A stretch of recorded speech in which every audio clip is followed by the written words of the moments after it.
Welcome back to the table, friends. I am your humble host, Gray DMs, and with me as always is my co-host and co-conspirator, Owen. Hi there. You are listening to Tabletop by Night, a weekly podcast where we continue our exploration of Vampire the Masquerade. Tonight, we gather around the table to answer the question, who really understands the beast? Highlander understands the beast. Dude, I was going to say an exploration of Highlander. I was going to throw the joke out.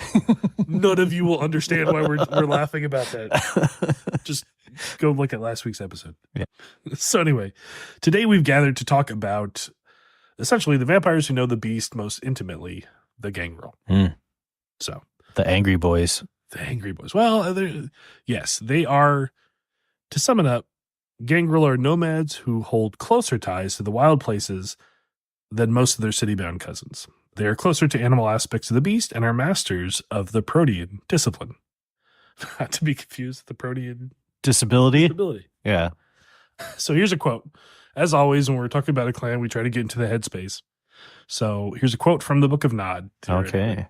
Theoretically? Well, because the Book of Nod is, anyway. Yeah. The lore, it's always like, is it really the Book of Nod? Lo, my children, you will walk the earth, wander far and carry these words. Move one step before those who see by the moon. You will hear my voices in your ears like a distant bird's cry or lion's roar, and you will know what to do. You are a child of the beast, a child of darkness, and among the first among kindred. I think I screwed up the last part, but it's okay. It's silly times. So who are the Gangrel? Well, they have some nicknames. This can kind of give us a little intro into like a little insight. Space, yeah, a little insight. Sometimes they're called the Clan of the Beast, animals, outlanders, outlaws, wolf's heads, beasts, or ferals. Okay. I mean, I get most of those. The Gangrel clan shares a common bane, which is bestial features. Okay. So when they frenzy, a physical trait, smell, or behavioral tick emerges that is bestial in nature, so it ties to their wild side. This is only when they frenzy, though? Yeah. Okay. So these features, though, last after they frenzy for a full night afterwards, kind of like a hangover from the frenzy debauchery. Tony, you got a tail? Yeah, man. It was crazy the last couple of days. Kind of, usually it's something more lines of like more pronounced fangs, claws, their eyes become kind of cat-like or something. But basically it shows that in maintaining the connection to their beast and their wild nature, it basically suffuses all aspects of their vampiric nature. So if they do give into the beast, they become probably the most typical, the pinnacle of a monstrous vampire creature. They look like, what's his face, Michael J. Fox during Teen Wolf.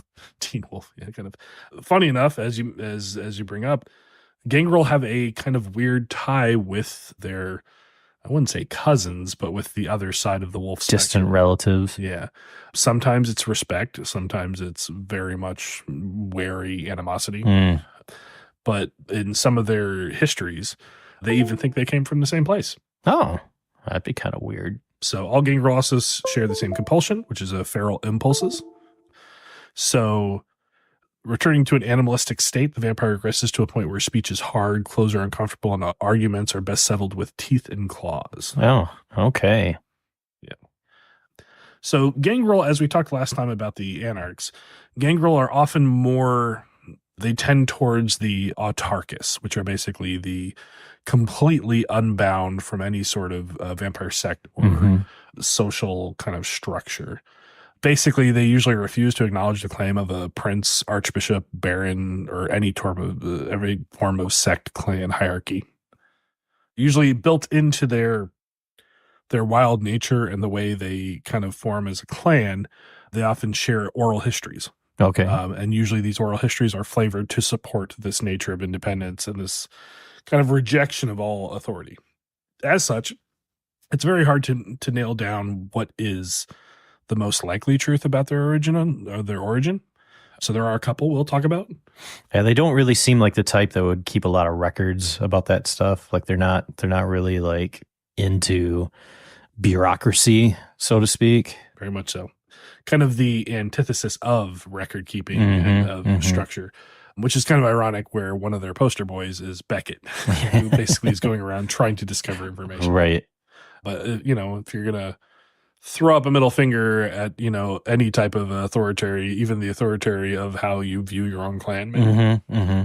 So one of their origin stories states that the antediluvian of the Gangrel was named Enoa, Okay. which basically means the female half of God. Oh, wow. And it was said that she was a child of Lilith. Hmm. I think it's the first time we've mentioned Lilith. Yeah, we have not mentioned Lilith at this point. Lilith. So, however, she was abandoned by her mother to a pack of wolves. So this is quite literally the raised by wolves. The animals raised her to become a great predator hunter, and according to Lord Ashton, Enoa took a mate from the pack and bore him children. It is from them that the lupines trace their ancestry. Okay, got a little bestiality going on in this. Eventually, Enoa left the wolves and traveled to the city of Enoch, where she was embraced, becoming the Gangrel antediluvian. So quite literally, if you believe that version, the werewolves, essentially the Gangrel, are cousins. Yeah. Well, I mean, technically they're siblings. Oh, yeah. Some weird family structure over generations. So another kind of version of that is basically that Enoa and her sibling Ravana were siblings. And that after the fallout of the second city, they wandered westward into the vast steppes of Central Asia. Okay. So while Noah established her time in summer, Ravana encountered native tribes, mostly nomads and wanderers. They embraced childhood, known as Methuselahs of the Gangrel and the Ravanos clan. Mm-hmm. They look up references of the Great Spider Queen, the Great Spider King, and the Tiger Queen. And in this version, Noah is a male, I believe. Okay. So this is all pre-Alexandrian, and basically this is some of the scholars have dug up things that kind of support this. But anyway, the point is eventually Noah and Ravana had a falling out. Okay. Something happened to drive them to one each other's throats, and they fought for decades. And they basically embraced and flung their child around each other. Maybe literally. Welcome to Unlife. Go kill. Yes. They've encouraged their childhood to embrace new fledgling as soldiers. So basically they were giving, essentially giving birth to the generals that would then give birth to the army. So they're just jumping through the generations then. Kind of, yeah. As far as all accounts, Noah's brood was far stronger, would be the Gangrel, but Ravana was far more cunning and wielded powers of deception. Ooh, my favorite kinds of powers. So at last, Ravana called down some sort of unholy devastation from the sky to destroy or disable most of Noah's forces. And the handful that survived fled west into Europe and Africa. The survivors then fought amongst themselves, scattering north, south, and west. Those who went north latched on to the progeny of the Siberian tribes and the Vikings, which is where Gangrels show up a lot in Norse kind of lineage. Space wolves. Pretty much. Well, you're bleeding two chapters together there. If they're vampires. Well, I mean vampires, yeah, but I'm still talking like the bestial nature sort of thing. That kind of thing. The connection to that kind of Viking bestial tribe. Those that went south prowled the African plains above the Sahara and became the shapeshifters of the Serengeti. The few vampires who fled eastward were presumably destroyed. The majority went west, and it's for this from where most of the Gangrel clans claim lineage. No matter what their actual origin is, we do know that during the early days, the Gangrel basically shunned many of the civilizations. So they weren't really interested in participating in the Roman Emperor, the Roman empires, Carthage, things like that. They were always going to be on the fringes of society. Right. They did, however, fight often. Oh, yeah. I mean, it just seems like they're the type of guys who's like, yeah, let's get a bunch of these guys fighting. Oh, yeah, absolutely. I mean, you're going to, if you can, you're definitely want to pull them in on things like the Punic Wars. Most flocked to the Ventru for basically to join into their battles. Obviously, you get really good prey. Right. If you can side on the... Plus, you're probably culling their numbers, too.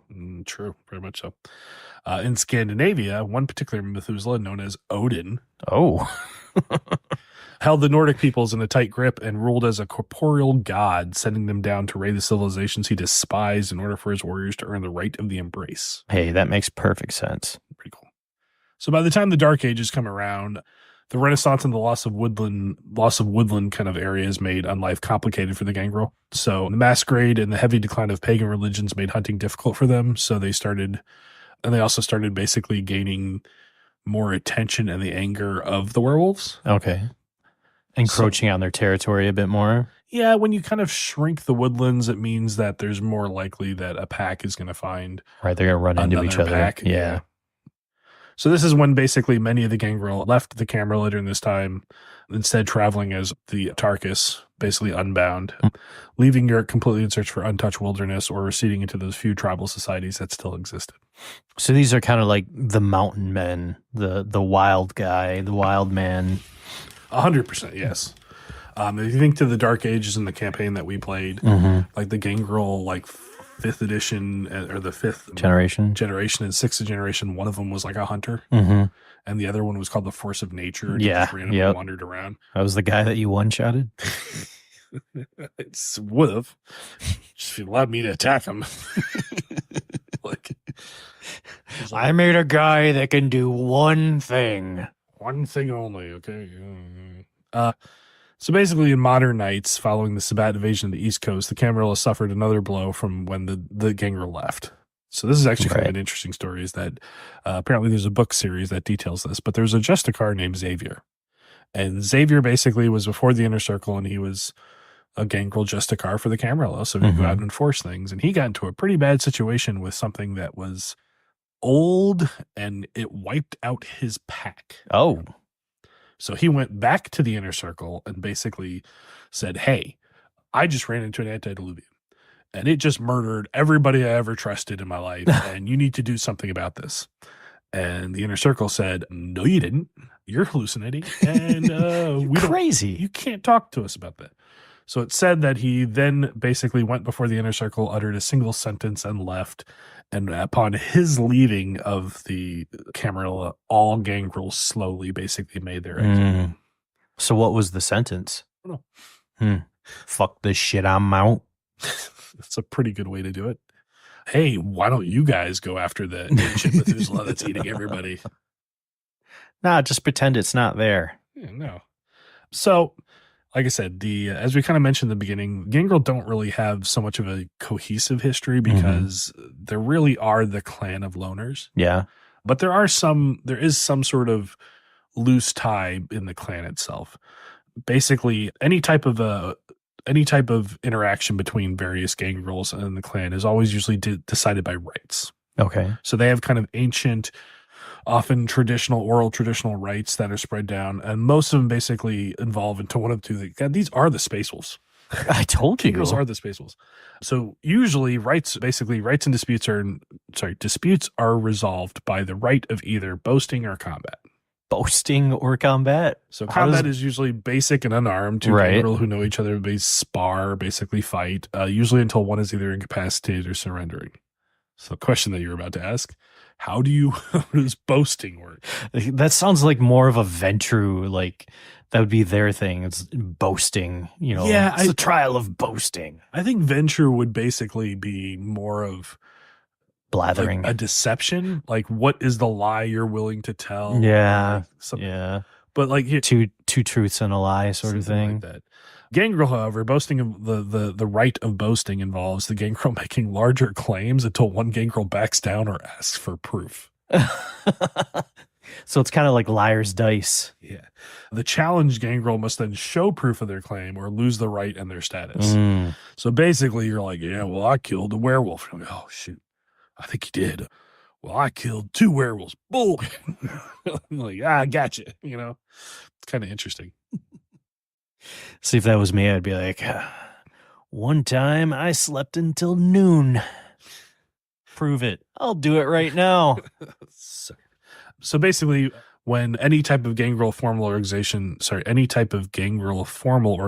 needs to take place, it is usually placed around an aptly named gather, which is an occasional meeting where local and visiting Gangrel can exchange news, informations, stories, and decide on local matters. So you think like the Camarilla and their high tower are often having Elysium and some sort of museum or some sort of like social event. A gather could be basically that bar on the edge of the woods and just or a bonfire. A bunch of smelly dudes show up and start telling each other stories, and they're like, "Hey, did you hear what happened here? Oh, I heard there's a pack moving in over here," and then and they go their own ways. So gathers can also be used to form revels. A Gangrel revel is essentially a call to battle. Oh, okay. See, I was thinking like a dance. Are you getting ready to do like a dance or something? Well, spirits there. Yeah, I suppose. Maybe a dance with claws and fangs. So oftentimes, if a gather is taking place and the Gangrel says, "Hey, did you guys hear about those werewolves coming in?" They're like, "Huh, let's see. Well, there's 10 of us, and yeah, let's go deal with that right now." So they'll often basically form parties to track down and destroy enemies such as Kindred, Geru, or basically anybody else that invaded the clan's territory. There are also meetings called Great Gathers. Okay. And a Great Gather relies on a powerful Gangrel who is respected by most or all of the clan to be called, and they're pretty rare. When one is called, any member of the clan who can must travel to the meeting place. Because basically, if you don't, then the people who do are going to come back looking for you. Right. Like, why weren't you there? Yeah. There's also grand revels, which basically can come from Great Gathers, which is essentially when the Gangrel all declare war on something. Trans fats. That's kind of the moment where, like, if you're a prince of a place and you piss off on a Gangrel, then you hear that they're like getting together. Shit. Well, I need to travel overseas. Yeah, because something's just going to disappear over time. So with their kind of separate and their like individualistic nature, it's no wonder that Gangrels have actually kind of formed different types over the years. There's kind of different, not necessarily bloodlines, but basically definitely kind of offshoots. During the Dark Ages, there was an offshoot called the Greek Gangrel. Okay. They essentially are, one of the ones we'll talk later is the modern city Gangrel, but essentially they're the kind of the same thing. Basically, they're Gangrel who have essentially focused on surviving in a civilized environment. Well, not civilized, but an urban environment. So they stalk the cities of places like Constantinople and basically learn Istanbul. But yeah, they basically stalked dark cities and learned how to basically make their way into the places where like Nosferatu laid and like sewers and stuff like that, and kind of share that, like, you know, basically the dark side of the urban streets. Right. Their modern version of that is the city Gangrel. So they're kind of the same thing. They're also just with a man bun. Pretty much. I mean, it's like kind of when the hippie, you know, instead of going out in the woods, he decides to go crawling around in the filth and basically like, yeah. All wearing tie-dye shirts. Yeah. The city Gangrel are often thought of as kind of like coyotes. Okay. They're like the creatures from the wilderness who come to the edge of the wilderness and take advantage of like the perks of the scraps that they can pull from society. Exactly. They do often like prey in cities. They have a association with the Sabbat. Okay, makes sense. In fact, the Gangrel and Tribu are basically all pretty much city Gangrel because the Sabbat moves into an area, and so they basically want angry Claude doing stuff. Unlike country Gangrel, who can afford their animalistic ways to take over appearance, the city Gangrel kind of can't. They have to adopt a more Nosferatu-like approach. Yeah. So then to outward appearances, they seem human. They dress appropriate, you know, but city Gangrel are still Sabbat vampires, and basically that means they're heavy-duty predators. The disguise is adopted so that they can camouflage themselves among the people. Sorry. I think city Gangrel actually earned the ability to get obfuscate. I mean, it would make sense. So they trade obfuscate for resilience or something. Like they trade one of their things for obfuscate. I mean, I can't imagine it being protean or animalism. No, that's kind of like too tied to them. There's also the country Gangrel, Gangle, I like the Gangles, which they resemble the independent and Camarilla Gangrel, but they're savage, vicious hunters. They're more comfortable in the wilds than between the cities than the cities themselves. So the Sabbat recently have seen an influx of Gangrel converts from the Camarilla since they left. So many of these kind of country Gangrel or hunters are essentially have joined the Sabbat as assassins and scouts. They are usually referred to in the Sabbat as hunters. They travel between cities and basically deal with threats like lupines and, you know, the other dark things that wander the woods at night. So travel between cities, even in Masquerade, is usually dangerous.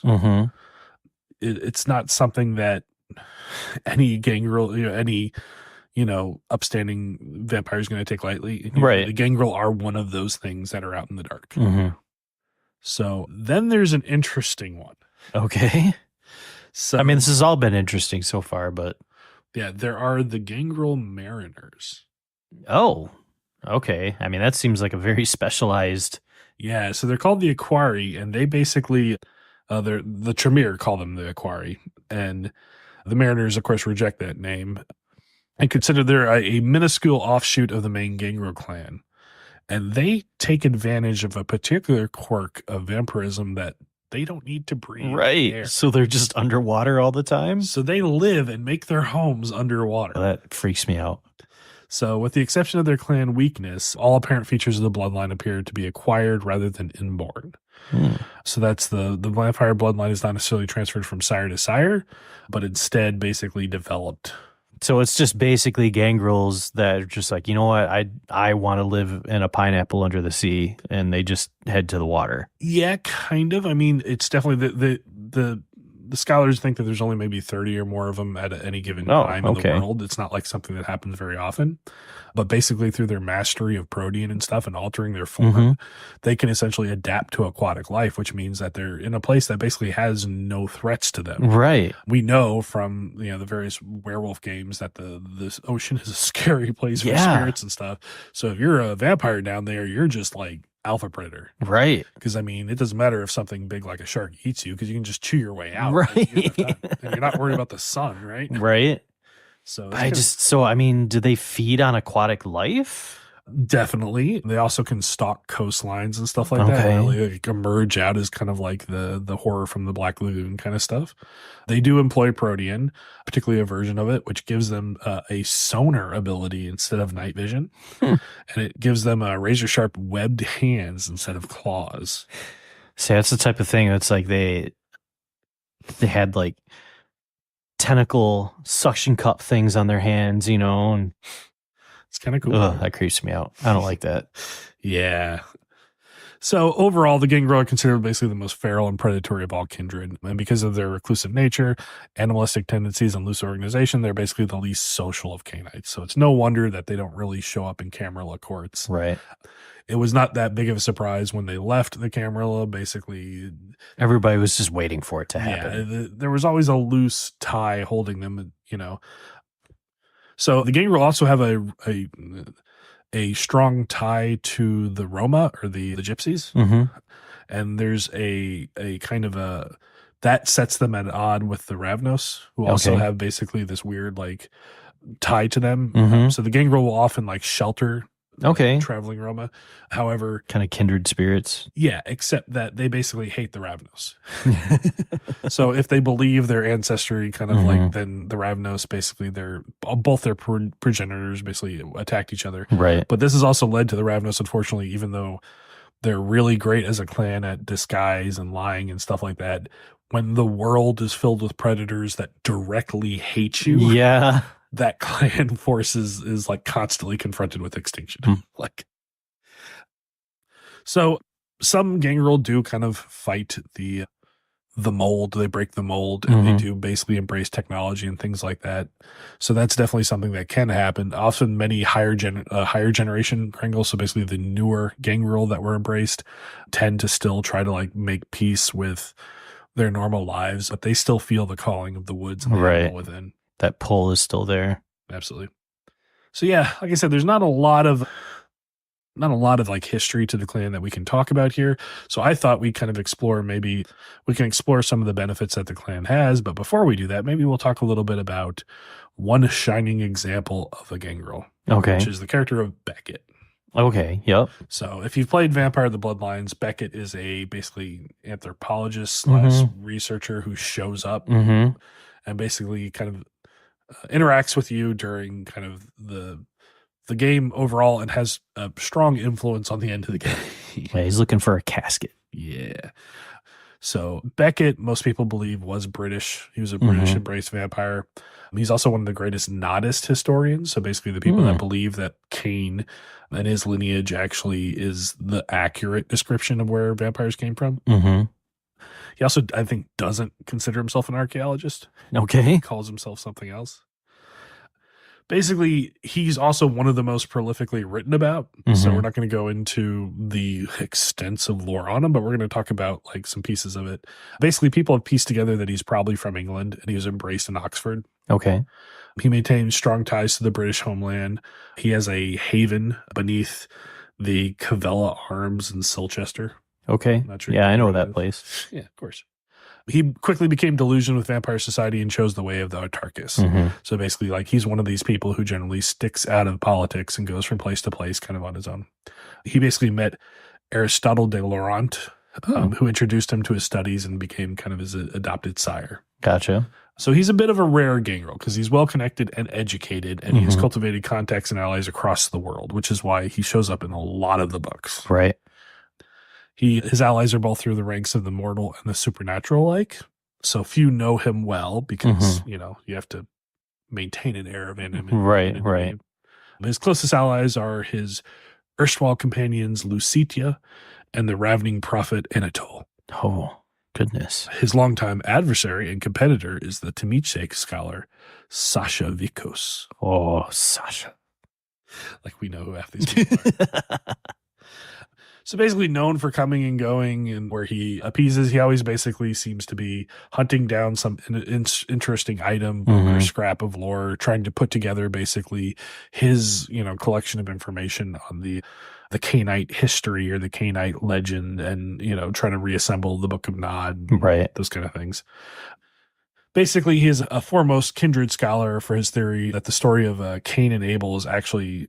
he's notorious among kindred scholars for his theory that the story of Cain and Abel is actually a myth representing human civilization as a move from hunter-gatherer to an agrarian society. That's actually, I think, directly ripped off the game. That's one of the things he talks about. Yep. How this is connected to vampirism, he's not sure, but if anyone can find the evidence to discover the truth, Beckett can. His knowledge of ancient lore and linguistics and fighting skills are perfectly complemented by his mastery of a number of disciplines, including thaumaturgy. Ooh, that's a rare one for a Gangrel to have. Yeah. His skill with the Gangrel trademark disciplines is such that he can also travel as a wolf. And he's known to run the length of a football field and under the scorching sun. So he can actually... Oh. Yeah, he can actually pop out during... I mean, he's going to take damage, but basically he could move that quickly, and he could actually escape a lot of bad situations by running directly into sunlight. But you're not going to have too many other vampires chasing after you at that point. No. He has 2 beast marks, which is basically, I think, the previous version of their clan Bane. Okay. One is cat-like red eyes with crescent-shaped pupils, which glow faintly. And hands and forearms covered in coarse hairs and claw-like nails, forcing him to keep them covered and wear shaded glasses among mortals. I vaguely remember that from the video game. Yeah. So, among his many notable adventures. In 2001, Beckett discovered the Methuselah Manella, which we talked about in Helena. So basically Helen of Troy, and her arch nemesis. He was also pulled into the battle involving the mummy Nicholas Sforza Kahoptep. Okay. Once again, he fought a mummy. Yeah. I mean, that's cool. He discovered Helen of Troy in Chicago and then went and fought a mummy. In 2004, following up the rumors of Cain's coffin, Beckett traveled to Los Angeles to study the anchor and sarcophagus. He worked with the Prince of Los Angeles, Sebastian Lacroix, to help the later open the sarcophagus. Before its key was retrieved, succumbing to the increasing sense of unease which blanketed the city, Beckett just fled. I'm just going to get the fuck out of here. That's why he's just like, I'm out. That's why Smiling Jack's there. I know. Then you got Smiling Jack sitting there with him. Yeah. In 2005, while trying to free his friend, the Nosferatu Oculus, Beckett broke through a ward on an ancient Cappadocian city of Kamakli. By doing this, he not only freed Oculus, but he also freed the Lasombra Antediluvian, bringing about one of the semi-canon versions of Gehenna. Oh, wow. I believe that's specifically an entire book stories. So Beckett is kind of a mover and shaker at a very particular time. As you can see, late 90s, early 2000s, when these books were being written. He was in the game. He was basically kind of a favorite to put out there as like an anchor to the mythos and to the kind of like that fun way of poking at it, whether it's real or is it not real. But at the same time, he's basically Vampire Indiana Jones. Right. So it's pretty cool that he pretty much woke up the right. Antediluvian.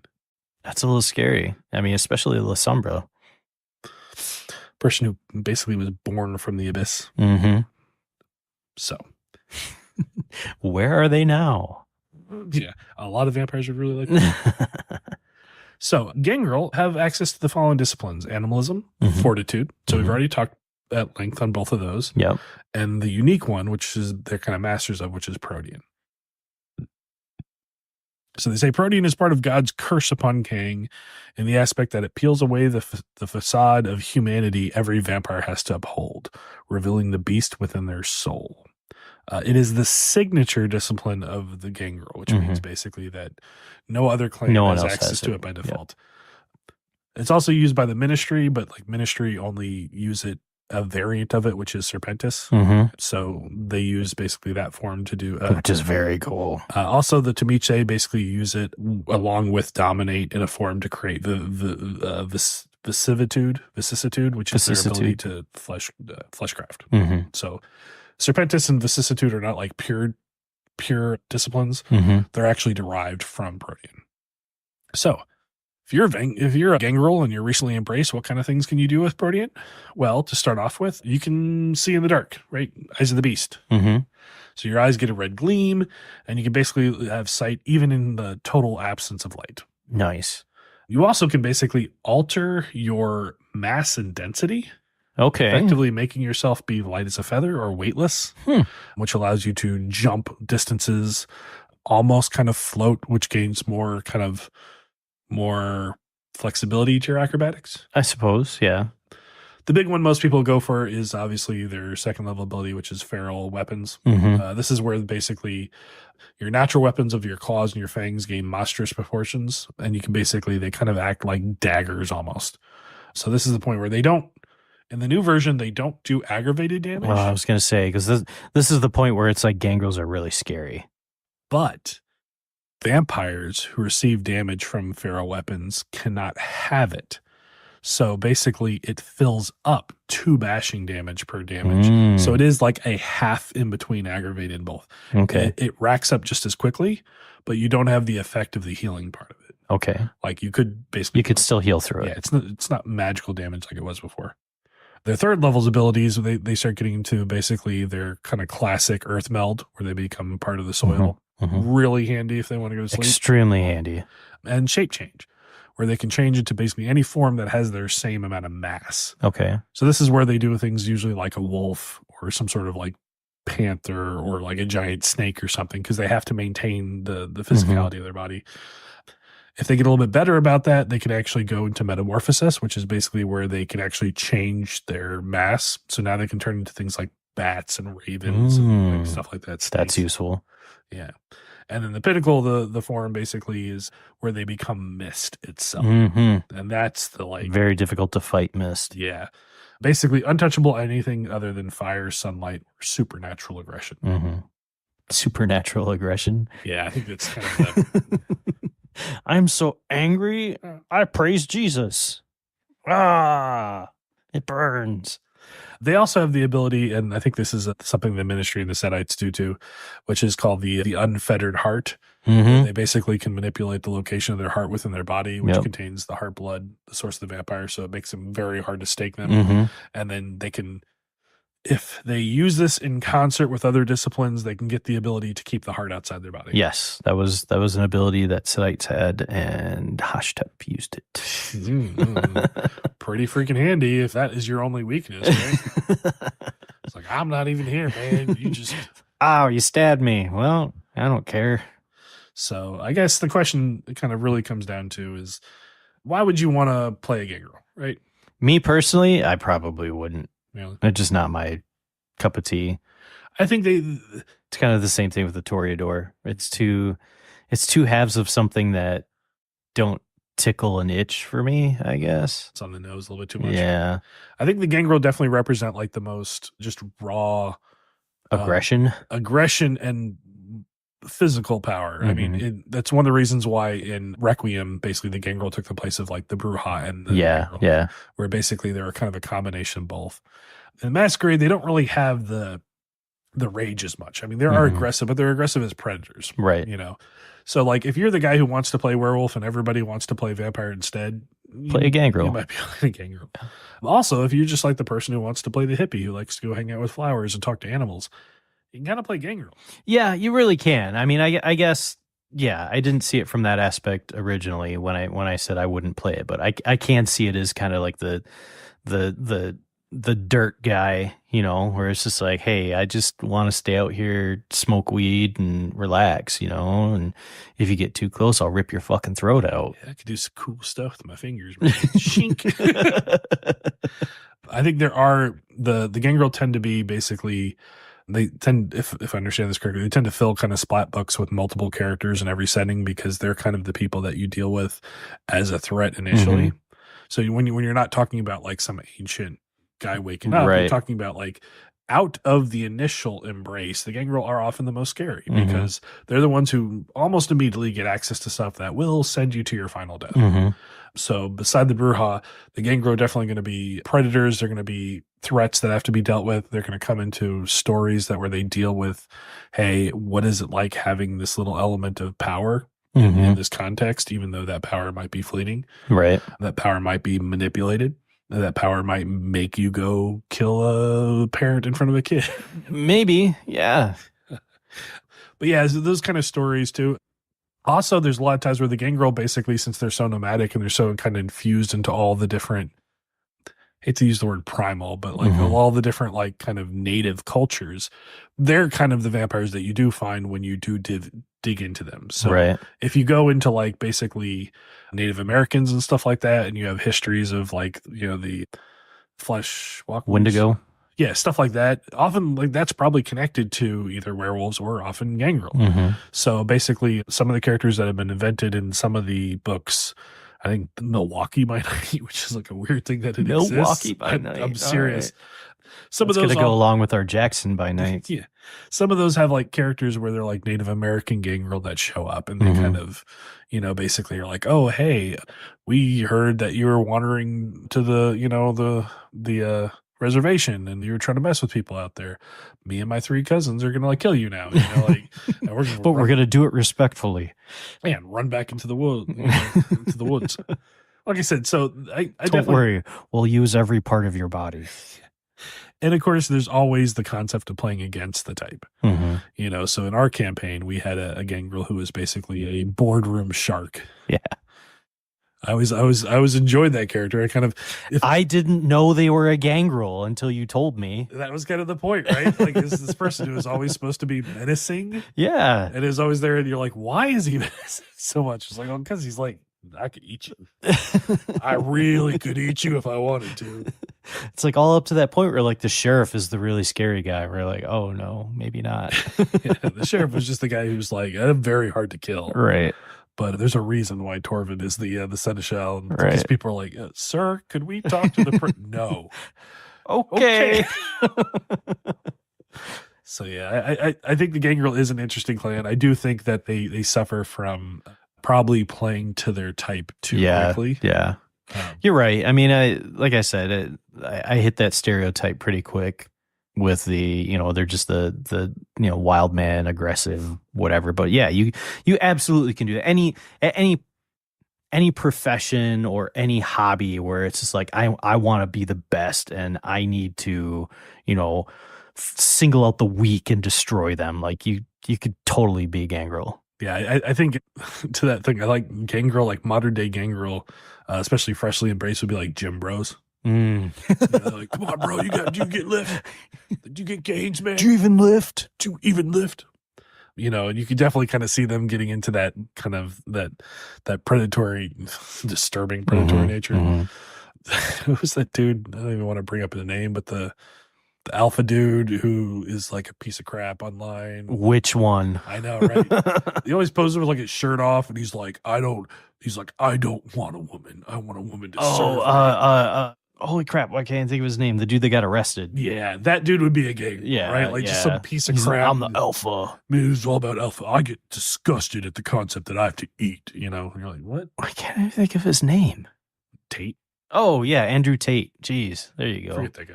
Yeah, but yeah, Mr. that dude, penis head. Yeah, that dude would be like a Gangrel, like that cool kind of. So like, I think there's a lot of different ways you can play it. I would love to see him in a vampire game as a Gangrel. Just doing his thing, being a dickhead about everything, and then like a Venture walks in and it was just like, hey, you're not gonna have a good time. and like just takes care of him. The Avenger just comes and is like, you should give me a hand, like your right hand. Tear it off and give it to me. Yeah, pretty much. Here it is. Why did I do that? Oh God. You should look behind you, but don't move your shoulders. Cracking noise. Yeah. I think we've seen one Gangrel played kind of poorly. Yeah, okay.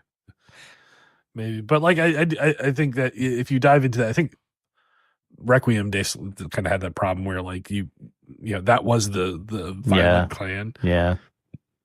So I think in a place where you do have Bruja and Nosferatu kind of share the kind of bruiser group, Gangrel maybe has some more subtlety to it. Yeah. So plus the whole idea really that if you're interested in a character who could literally walk out into the woods and just go into the mud and sleep. Right. That's insane. Like they're literally like, hey, is there a park nearby? Yeah. Okay, I'll see you tomorrow. Like, for the rest of the vampire, like, we have to find a place to sleep. And you're like, I got this on me. I'm out, you know. Or just I don't know what you guys are gonna do. Oh, weird. You guys are caught in this situation. I'm missed. Bye. What? Yeah, that's true. Yeah, so I think I think they require a person who knows what not to fall the traps to fall into and basically takes a good kind of stab at them. And I think in our future detailings in Florida, we'll have some kind of interesting takes on them. Yeah, honestly, the few takes that you've mentioned here have honestly put some thoughts in my head. It's the dude who he passed away, Irwin. Oh, the crocodile hunter. Yeah, Steve Irwin. Yeah, crikey! Today I got myself a Nosferatu. I'm gonna stick my finger up its bum. That'll really piss him off. That'd be pretty cool. So yeah, hey, give it a try. Think about it. Just don't be a raving lunatic, because it doesn't matter what clan you involve yourself with. If you go run up and start like mouthing off to people, you're likely to get your head. Yeah, somebody will knock you down a peg. Doesn't matter who you are. Well, any final thoughts on the Gangrel? No, I honestly, you've changed my mind. I sounds like a fun clan. I might make one in the future. I look forward to the horrific invention that you'll no doubt create. Me too. All right, guys, we'll catch you next time. Later.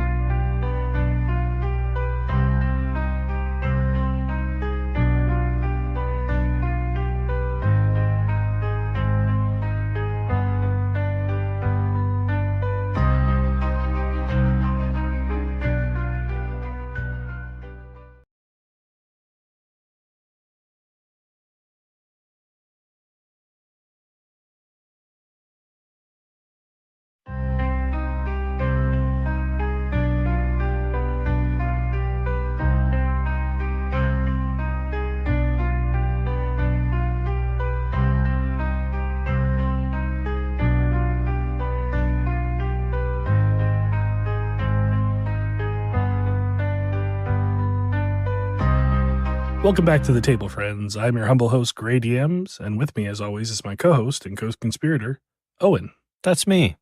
You are listening to Tabletop by Night, a weekly podcast where we continue our exploration of Vampire the Masquerade.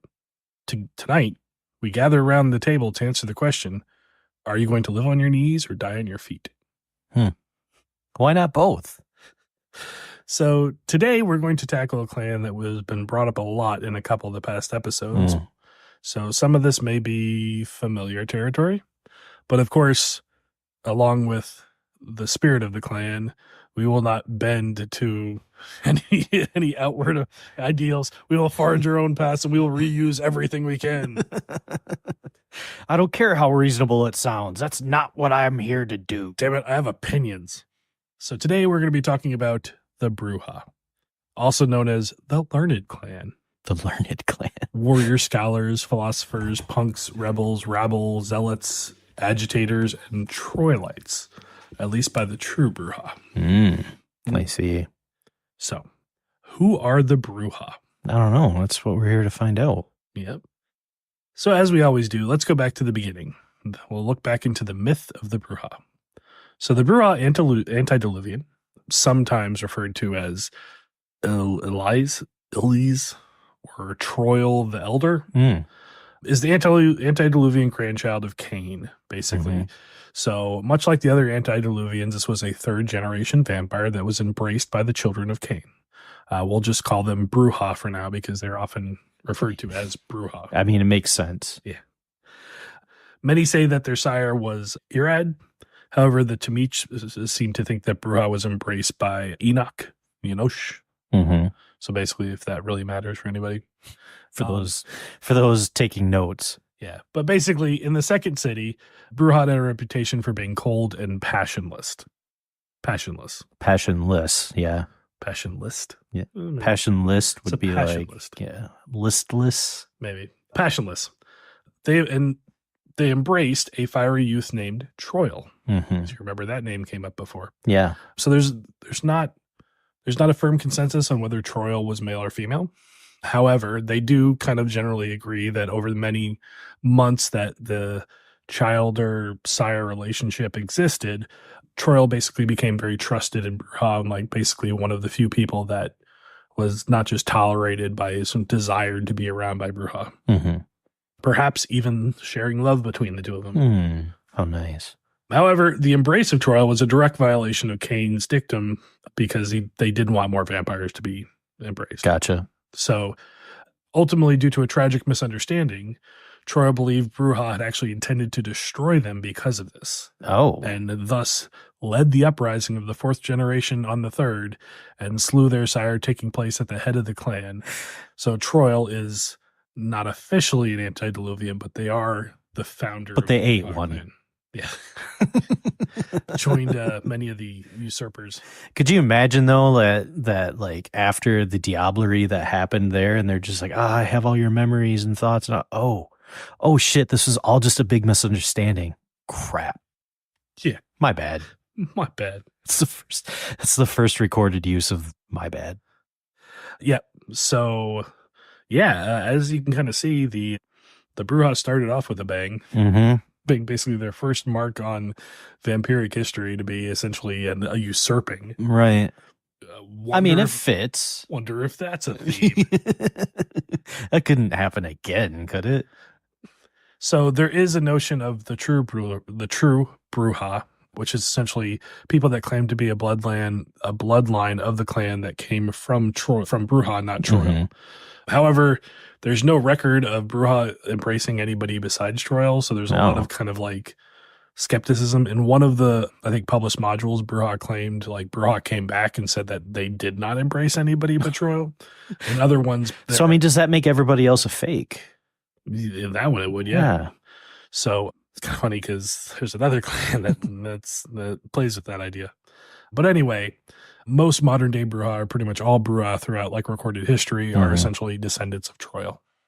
So what is the first big thing that we need to talk about with the Bruja, as we've talked about twice already? Carthage.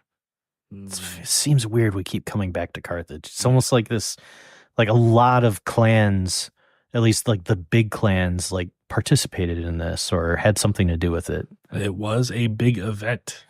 Even to this day, Bruja still draw inspiration from the legends of the great scholars and philosophers of Carthage. Of course, other kindred, as we know, including the Ventrue, tend to tell stories that Carthage was a land of indulgence and basically predatory practices. Sounds nice.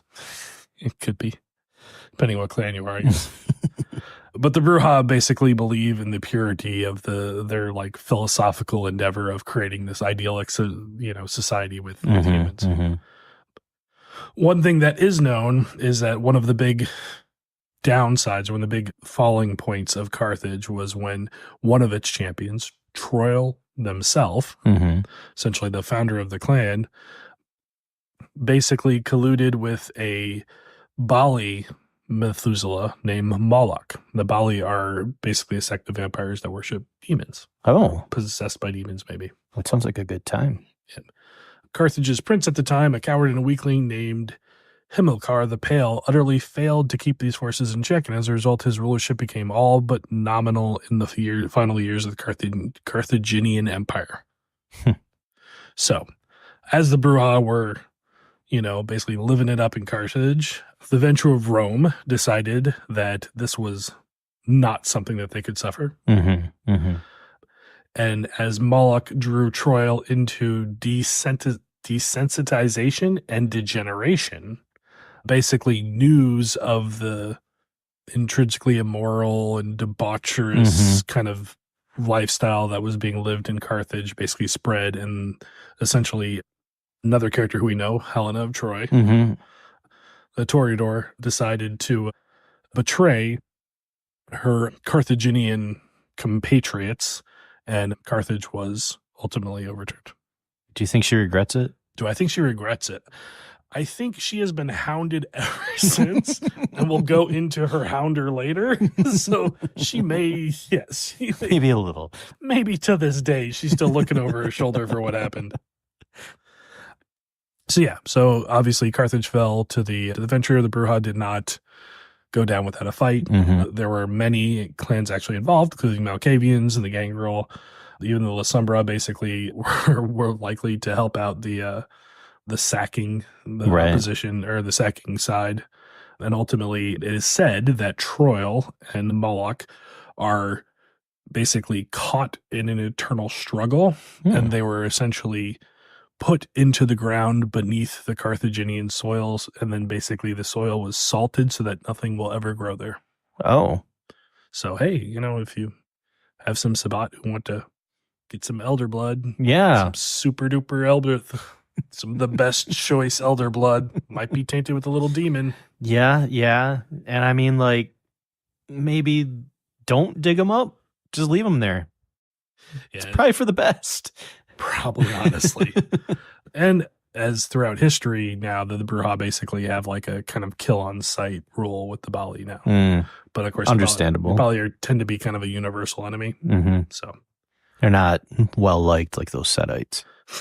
We'll get to them later. So basically, with the fall of Carthage, the Bruja basically started filling out roles of being generals and foot soldiers and various clans. But ultimately, kind of their core spirit was a little broken.